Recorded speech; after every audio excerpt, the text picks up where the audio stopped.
नमस्कार, मैं GRS news के लिए गिरीश चक्रवाल। आज के ब्लॉग में मैं बात करूंगा। दो महत्वपूर्ण समाचार हैं जिनको की जानकारी देना आपको जरूरी है।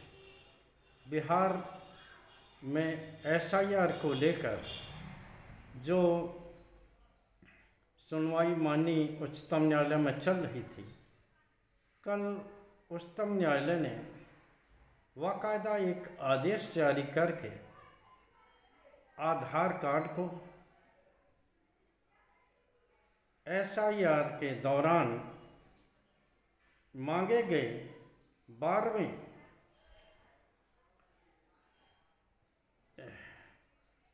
कागजात के रूप में मान्यता दी।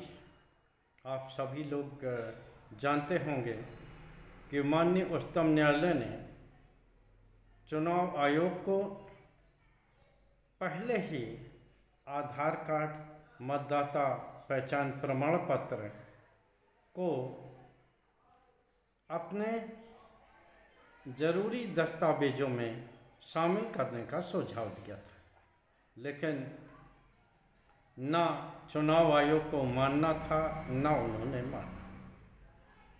दोबारा सुनवाई में माननीय न्यायालय ने फिर से कहा कि आप देश के अन्य भागों में आधार को मान्यता देते हैं, लेकिन बिहार में आखिर मान्यता आप क्यों नहीं दे रहे हैं? आप आधार को भी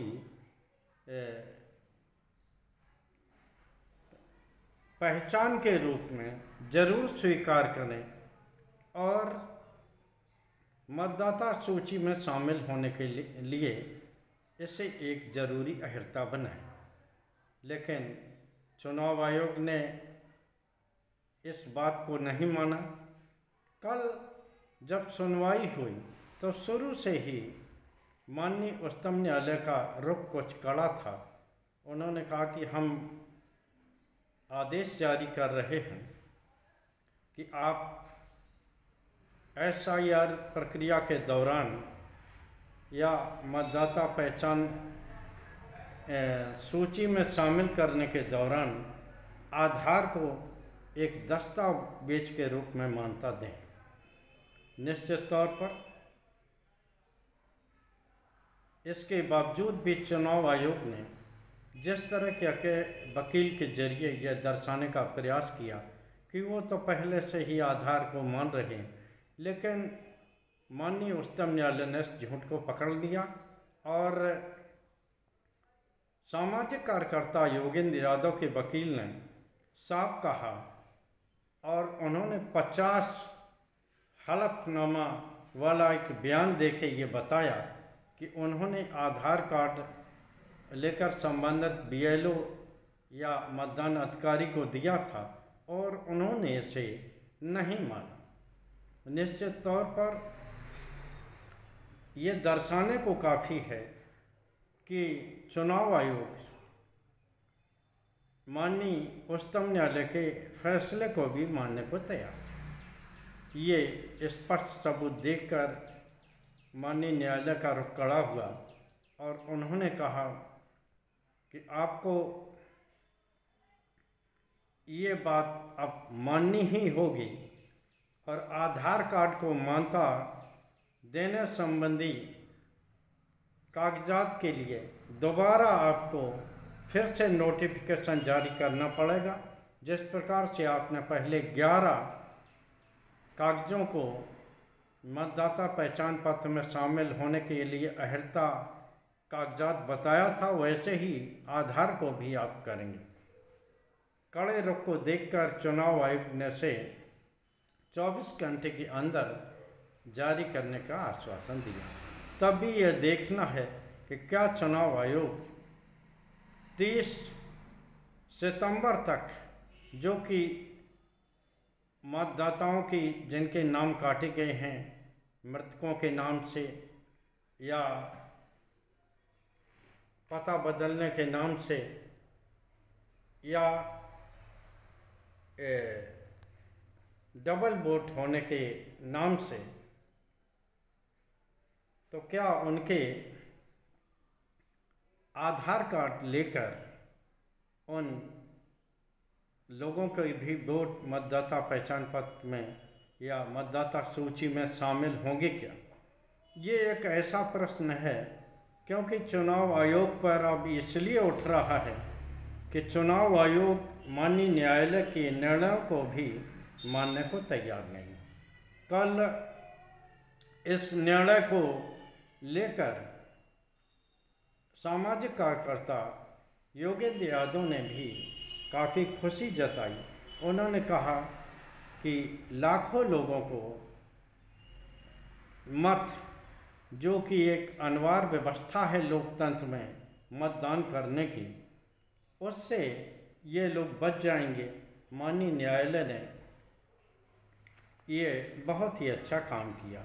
यह पूछे जाने पर कि क्या इस निर्णय के बाद कानूनी प्रक्रिया या राजनीतिक लड़ाई जो SIR को लेकर है वो क्या बंद हो जाएगी? योगेंद्र यादव का साफ जवाब था कि न तो राजनीतिक लड़ाई जो सड़क से लेकर सदन तक लड़ी जानी वो बंद होगी और न ही कानूनी लड़ाई बंद होगी, क्योंकि जिस तरह का रवैया चुनाव आयोग का रहा है और उसने न्यायालय के निर्णय के बावजूद भी जिस तरह से माना नहीं है माननीय न्यायालय के निर्णय को, और बिहार में लाखों लोगों को लौटाया है जो कि आधार कार्ड देके अपना वोट मतदाता सूची में शामिल करना पड़ता। देखना यह है कि माननीय न्यायालय के आदेश के बावजूद भी चुनाव आयोग का रवैया आखिर क्या रहता है। वैसे मेरा तो ये मानना है कि चुनाव आयोग अभी भी अगर मगर करके SIR की प्रक्रिया को वाजिब ठहराने की कोशिश करेगा।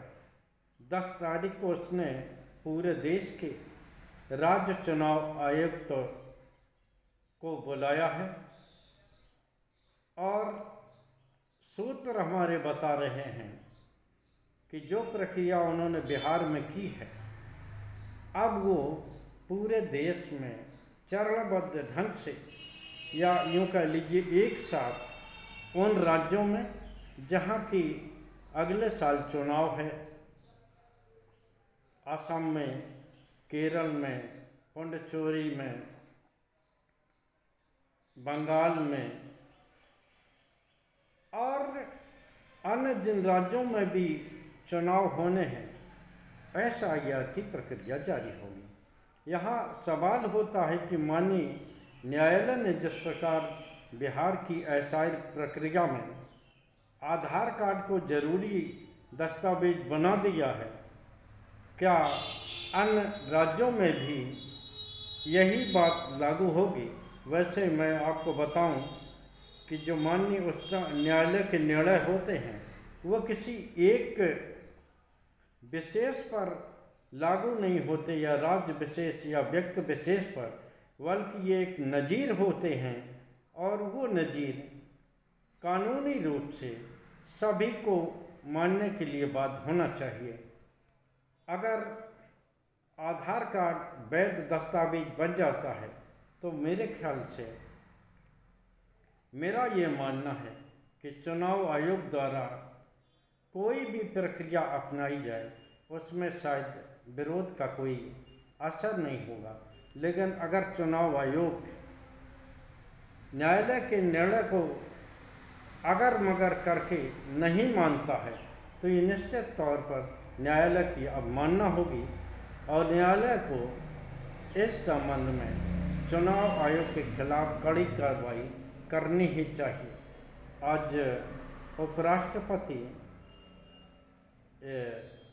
का चुनाव है और शाम को 5-6 बजे तक आशा है कि देश को नए उपराष्ट्रपति मिल जाएंगे।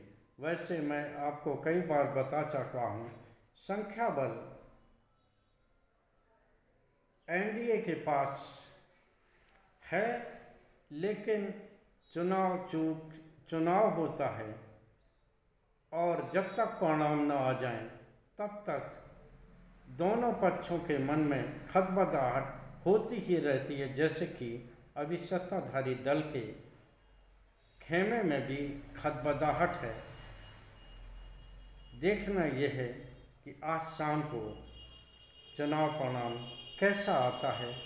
आज के ब्लॉग में बस इतना ही। जय हिंद, जय भारत। कल फिर किसी नए मुद्दे पर आपके साथ जुड़ने का प्रयास करूँगा। जय हिंद।